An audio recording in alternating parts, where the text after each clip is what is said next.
I wanted to make sure that scouts target as many communities as possible, and that we don't live large parts of the community without a chance of actually becoming a footballer, and also be fair to your club and make sure that you do your job thoroughly and you go everywhere, from the suburbs to the inner cities. I think the money has definitely inhibited players, because, I mean, if you need a player now, the top clubs just buy them.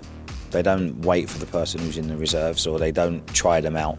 They just buy them, and even the bench. The bench itself is, you know, a multi-million-pound bench. So I think pathways are very, very, very difficult. But I think people have to be open to potential, and if you've been in it a long time, you'll understand that it's not always what you see on that day that makes a player. It's what they could potentially be with coaching or in a different environment. I think it cannot be based, especially at the younger levels, on competitive success and competitive relevance, because typically you end up with the biggest, strongest, fastest, and when they're 12, 13, 14, you make some really poor assessments.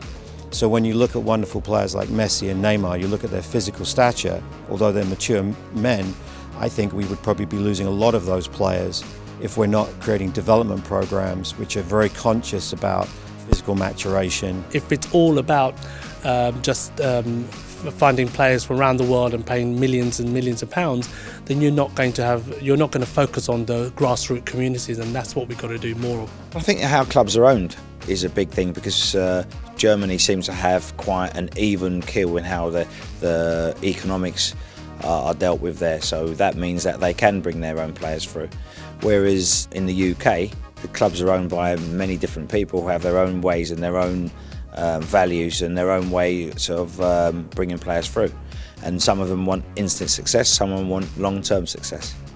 Things that Germany have done, and if you talk to the Germans, they're very, very honest. It was a program that started in 2000 and came to fruition with a World Cup championship.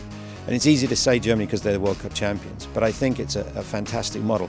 But I will say it's a fantastic model for them. I think the informed soccer coach and the informed federations are taking best practices or good practices from other examples, and they're turning them into the best practice for them.